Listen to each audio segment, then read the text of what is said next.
And why that was caught red-handed. Of our program for today. Larry? Thank you. It's a pleasure always to introduce gentleman George Wacker. One of the great things about this town is even after 20 years or 30 years here, only those that have been here since Abraham Thompson's time can really give us the true story of this town and this area. And George has been here, and he was a close friend of Abraham Thompson's, helped discover the town. And George is going to give us a little story about Siskiyou County and a little bit of history today. Thank you. George.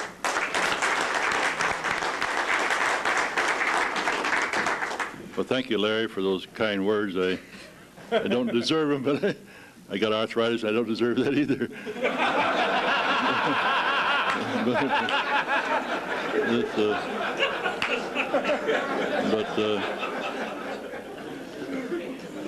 This program today isn't a big deal. I'm not going to talk about any extensive history of Siskiyou County or Yreka. I'm just going to tell some little things about yesterday. You might see I have some notes here, and I don't want to be in the same position as one of Reverend Russ Paulson's parishioners. One day he called her after church, and he's told the old gal, he said, "Don't you think it's about time you started thinking about, talking about hereafter?" And she said, "Oh, I think about hereafter all the time. I go in the kitchen, I go in the bedroom, I go in the front room, and I stand there in the middle of the room and I say, what am I hereafter?" But I've lived in Yreka a good number of years. Didn't know I was going to make it sometime, but to the dismay of some of my creditors, I made it this far. And different times why someone asked me what it takes to live in one place for many years, and I say it could take a lot of guts, but I have a formula I developed over the years that I'd like to share with you. You might find it helpful also. Number one is eat a lot of healthy foods like Gene King's spreads here. Very good. And do a lot of exercise, like get up out of your easy chair and turn the TV channel by manual instead of using your remote control. And don't drink too much. Then again, don't drink too little either. But I see a lot of members here that have been with the club a good number of years, and even some natives of Yreka that probably know as much about Yreka as I do. But and I know they've heard my stories before, they've listened to my jokes before, and all I can say is that they're going to have to listen to the stories and hear the same jokes again. Because the ones I'm talking to primarily are those who have lived here a shorter period of time and chosen Yreka as their home. And I thought maybe you might like to know some of the physical and social changes that have occurred in Yreka over the past number of years. And I'd like to share with you some of my experiences as a boy growing up in Yreka. And by golly, there's no better place to start than this very room we're in right now, because this building was built at the turn of the century as a theater and a silent movie house, and it served that purpose well until the advent of the talkies along about the 1930. Inside it was a grand place. It had a sloping floor, as theaters should, right down to this area here where the stage and the screen were located. On both sides, the full length, it had balcony seats. At the far end, it had more balcony seats on the second floor where the projection room was located. Up in the left-hand corner, they had a little round attic window. And through that attic window, a lot of these bad boys used to sneak through. They called them bad boys then, or hoodlums. They hadn't coined the word juvenile delinquency yet. But some of these here boys, they'd take one of their crew and they would have him pay admission into the theater. He'd go upstairs, unlatch the window, and in the meantime, the boys would scale to the roof of the building next door, and they would sneak through the unlatched window. The theater had a custodian by the name of Six-Shooter Johnson. They called him Six-Shooter because somebody said he wore a pistol. I don't know if he ever did or not, but we were all pretty scared of him. He was a tough hombre, but we give him a lot of misery. We'd make fun of him, and then he'd chase after us, and we knew he could never catch us, though, because he'd run like a pregnant mule. But one day he caught wind of Weiss, the little sneaking in trick of the boys, and he drove nails one afternoon into the framework of this little window so that the points would protrude inward. And that night, the same group of boys pulled their same little stunt. And the first boy to start to sneak through was a boy by the name of Smokey Martin. They called him Smokey because he got caught at school one time smoking on the school ground. They got kicked off for a few days. But Smokey was wearing a Mackinaw jacket, a heavy woolen one, As he started to crawl through, he became impaled on the nail points, and he couldn't go one way or the other. He started hollering for help, and just at that time we heard old six-shooter clambering up the stairway, and we skinned off the top of that roof like a bunch of scalded cats. I don't ever know what the fate of poor Smokey was after that, but I know that the rest of us paid full admission to get into the Peter Theater from there on. And besides the silent movies that were shown here continuously all those years, why there's the continuous parade of live performances across this stage, performances from all over the world, plays and musical productions and magicians and acrobats and dog shows, you name it, and it was here.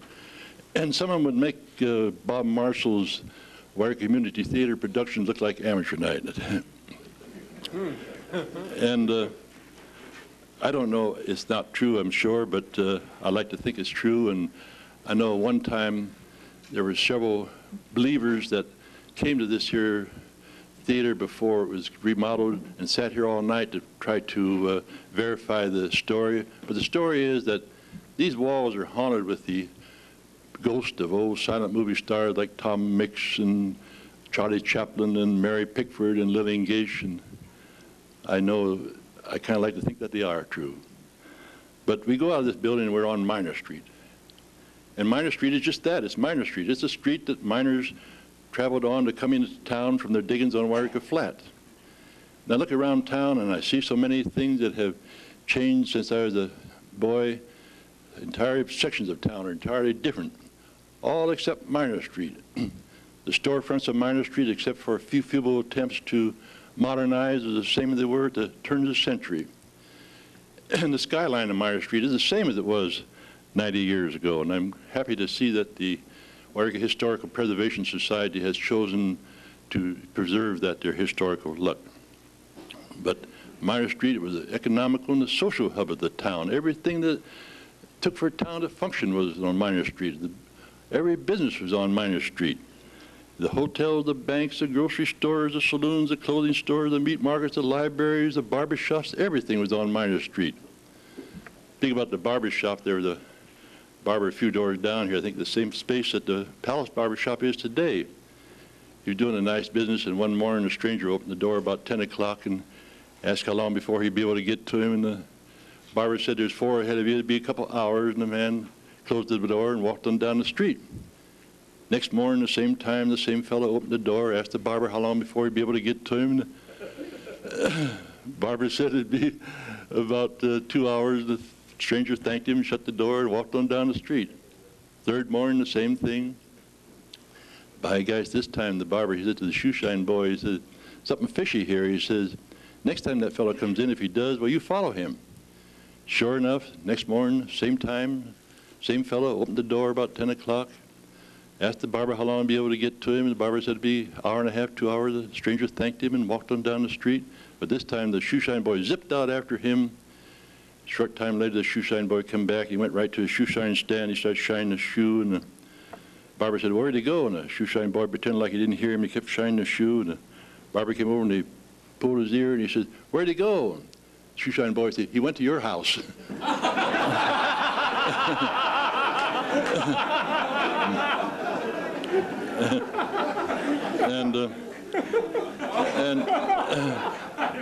And Saturday, the Minor Street really hopped and buzzed. It was that day that people came from the outlying areas and also the town people, and they gathered on Minor Street to do the shopping and visiting, and 75% of the town's weekly business was done on Saturday, and it wasn't unusual to see stores open to midnight, and even the banks stayed open to on Saturday nights. It was a dance in town where you could go by a barber shop at midnight and see someone getting a shave and a haircut. Minor Street was the first street to get sidewalks, the first street to get paving, the first street to get street lights, and by golly, on Sunday it was the promenade street of the town. People would dress up and gather on Minor Street and visit, walk up and down, show off their new baby or new bonnet or new boyfriend, and the street had a lot of color and a lot of character in those days. I was born on Main Street, right where the Chevron station is today. In fact, my home was where the grease rack is located now. I don't.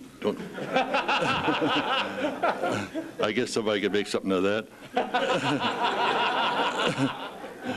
But in my front yard, across the street, was a large blacksmith shop where the Bank of America is located now.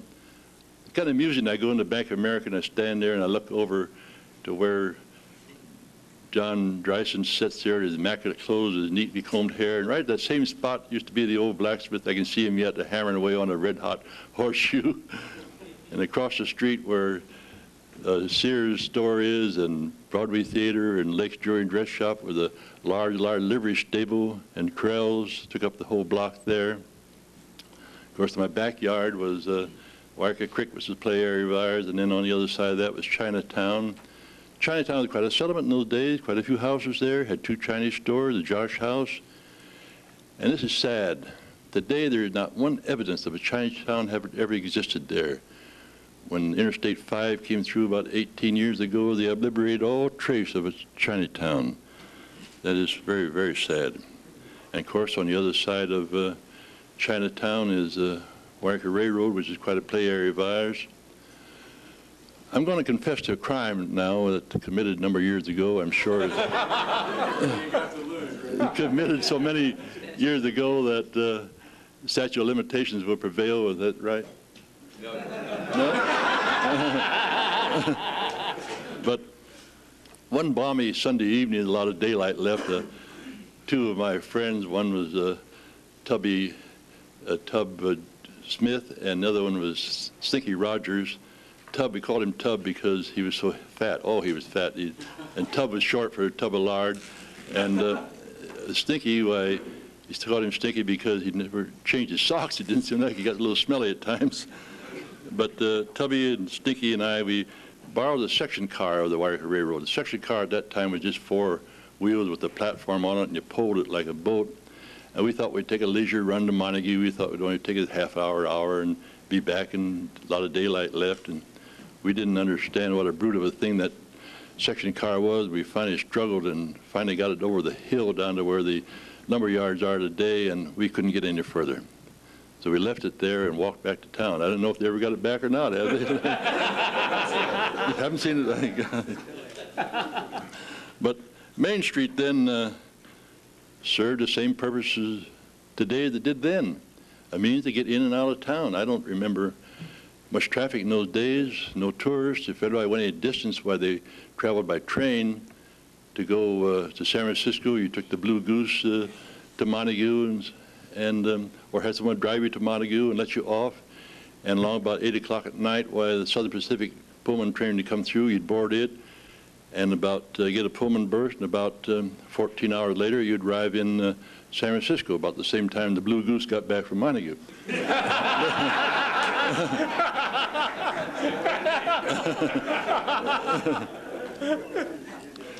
But they tell the story about the Herman Brinzer here that run a furniture store, and Herman went to San Francisco once a year on a buying trip, and this particular time he's going to San Francisco for his annual buying trip, and he had his wife drive him to San Francisco, and not to Montague, and let him off.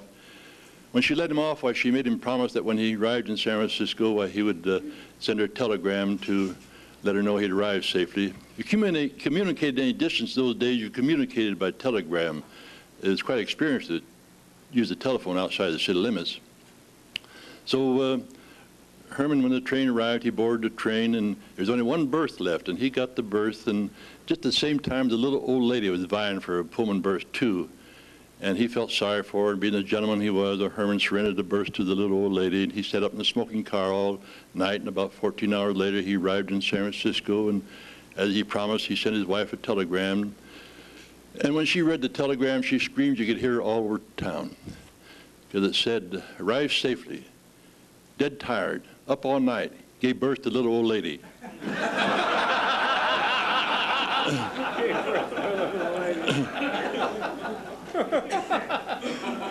When I was raising a family of my own, the other kids, once in a while, they'd come in or stand around and say, gee, they're bored, what to do now, there's nothing to do.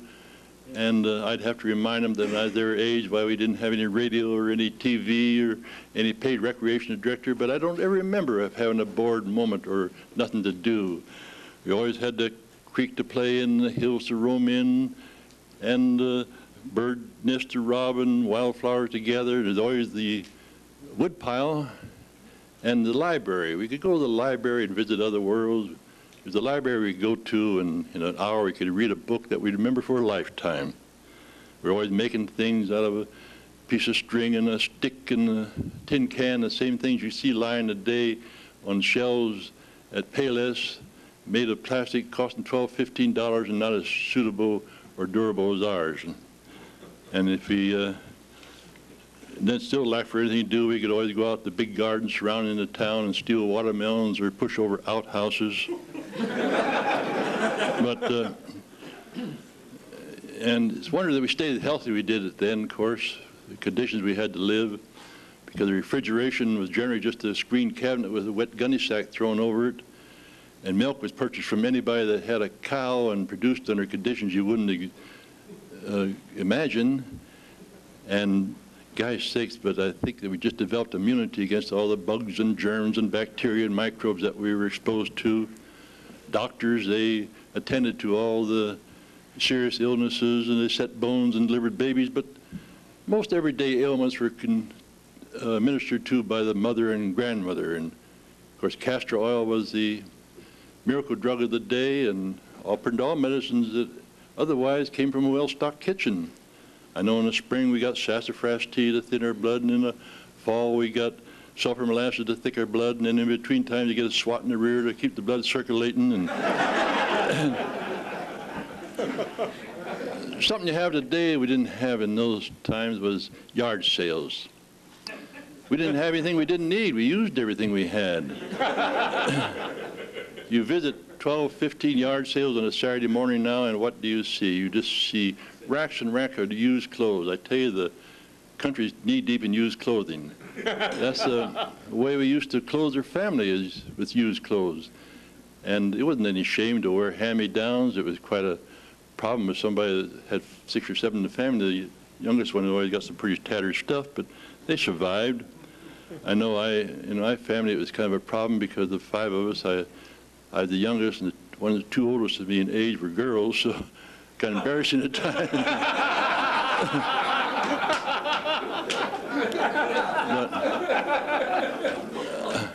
I did have one piece of clothing I was proud of, though, was a big, bulky wool sweater, and it was shapeless, but it was warm, and it buttoned up from here to there, and I was real proud of it, and I'd wear it every excuse I could find, and I'd put it on, and I'd button it up, and I'd get up the top, and invariably I'd always be 3, 4, or 5 buttons off every time.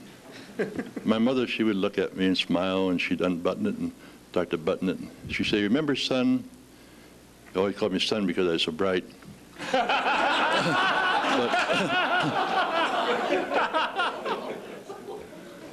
Remember, son, that you might call a character. He's one of those fellows always trying to make a quick buck, as long as it didn't entail any work or any money on his part. And one time he introduced a soda pop called 4-Up. It didn't sell at all, like some of his other ventures.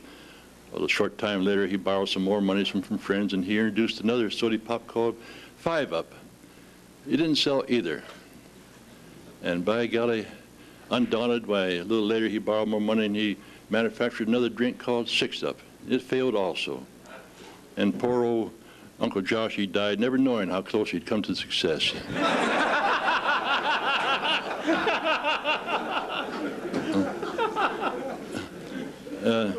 Chief Larry Shaw might be, are you here, Chief? Yeah. Attaboy. Might be interested to know the police force we had some years during those times. We had 2 policemen. They worked 7 days a week, 12-hour days, and the chief, being the chief, he got the pick of the shifts, and so he worked days. Neither of them had a car to patrol their beat, but it might have been because neither of them could drive. But, and of course, at that time there was no radio, two-way radios, or no walkie-talkies, but they did have a unique way to communicate the need for a policeman. They had two red lights, not to be confused with other red lights in town. They had two red lights mounted on two of the tallest poles in town, and when one of these lights were lit, why, it'd be visible from any part of the city. When somebody had a need for a policeman, they'd call the telephone operator. She'd push a button, it'd light one of these lights, and the policeman would see the light lit. He'd rush to the nearest telephone, call the operator, and find out where he was needed. Another duty of the policeman then, which you find put to good use, is every night at 9 o'clock they ring the hoodlum bell. I think Don Mamber remembers the old hoodlum bell. And if you were under 16 years of age, you'd better be off the street and home when that hoodlum bell rang. I don't ever know what the penalty was for not obeying the hoodlum bell, but it must have been a terrible punishment because we never thought of disobeying the hoodlum bell. But I said that the telephone operators then, they served the town well. They were the nerve center of the town. They were on duty 24 hours a day. They received all incoming and outgoing calls. They knew where everybody was, what everybody's doing. You might have occasion to call up a doctor in emergency. You'd ask for his home number, and she'd say, well, he's not there right now. He's over at Mrs. Smith. I'll ring him there.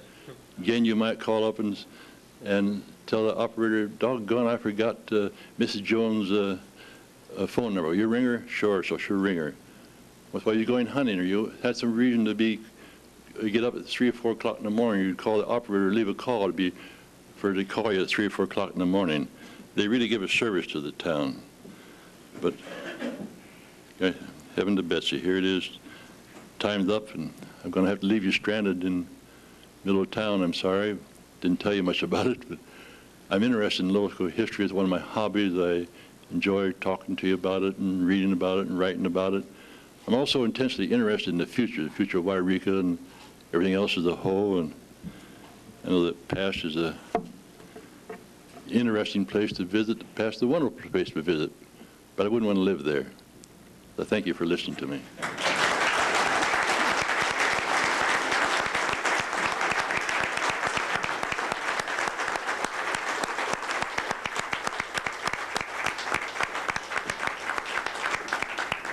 One of the world's greatest speakers, and also it's great to know where you were born, George, because ever since I've been in town, they've always told me that you've always been well-oiled, and I wondered where that came from.